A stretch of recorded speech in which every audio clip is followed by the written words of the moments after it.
Hello and welcome back to another episode. This is episode 2 of Tommy's Tonewoods. Yesterday we did African Blackwood, Dalbergia melanoxylon. Today we are doing Guibourtia ehie. Guibourtia ehie. I'm not entirely sure if that's the correct pronunciation. I hope it is. This is a wood with more pseudonyms than Colombian drug dealer, more aliases. It wins an award. There should be a certificate. This is Ovangkol, or Shedua, or Amazique, or Mozambique. I call it Ovangkol. This is a glorious set of, let's see if we get this the right way around.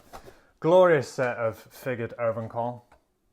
This is the only set I have. I recently built, or a couple of years ago now, I built a baritone with some Ovangkol, and what a joy it was. The guitar was absolutely fantastic. So, we'll do a little taparoo, holding it on a node point, or at least trying to.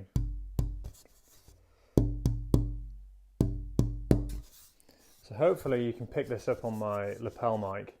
I'd encourage you to listen on speakers or headphones. If it's just on your phone, you're just not going to pick it up, but on headphones you will. Wow, there we go. Some really nice low rumbling action going on there.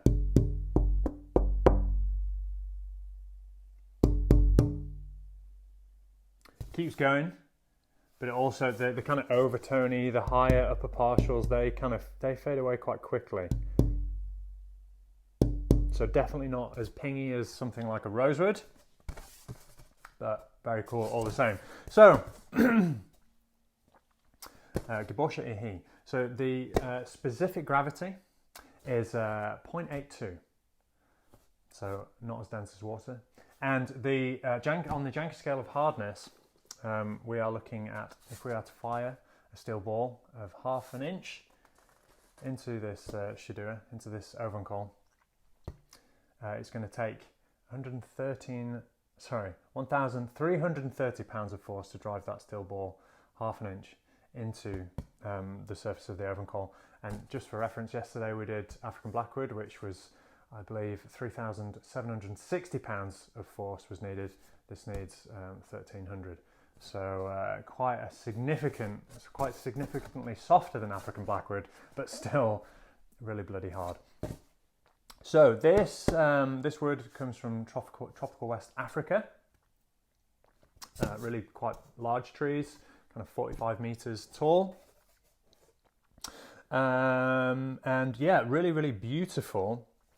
Quite difficult to work with because it has interlocking grain. So that means that the grain fibers between annual rings incline in slightly different directions, which is great for its strength. It's really split resistant. It's a very tough wood, but it makes it quite difficult to work with, especially if you're planing the surface, because it's kind of like the grain fibers are doing this. So when you're planing one way, it's kind of like stroking a dog backwards.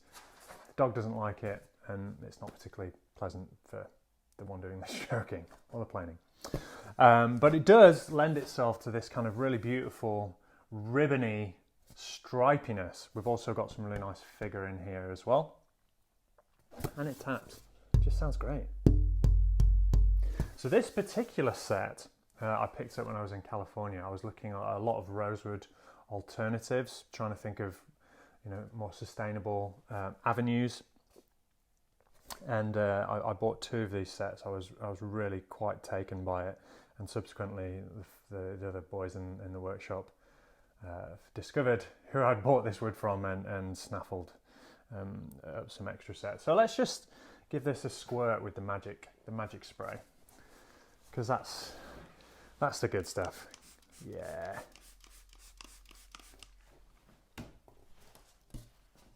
Good old magic spray. Hopefully you can pick up some of that chatoyance. Chatoyance referring to the differential refraction of the light, which is caught by the interlocking grain, but also by the waviness of the figure, the grain. Really beautiful. It's kind of like a sandy straw some nice brown in there, orangey hues, little bits of green, and those kind of inky black lines as well. So I made as I said earlier, a baritone from this guitar, paired it with some Swiss spruce. It's lovely.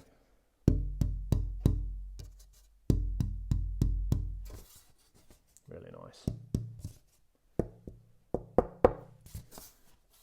It's amazing the different responses you can get depending on where you're tapping the wood, how you're tapping it, where you're holding it. This is nice. This is a nice kind of in-betweeny. That's a technical term.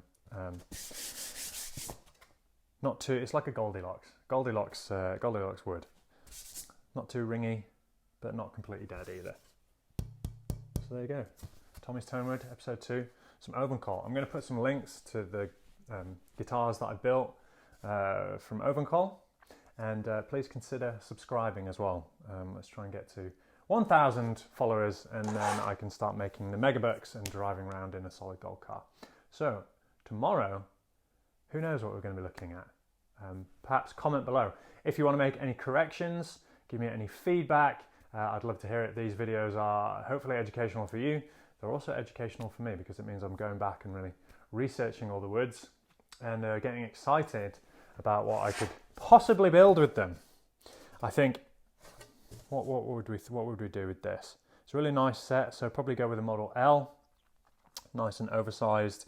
And I'm really loving Adirondack at the moment. I was pulling out some really beautiful Adirondack spruce yesterday, and I think this would make a really powerful model L. So there you go. Shedua, Ovangkol, Amazique, Guibourtia ehie. See you tomorrow.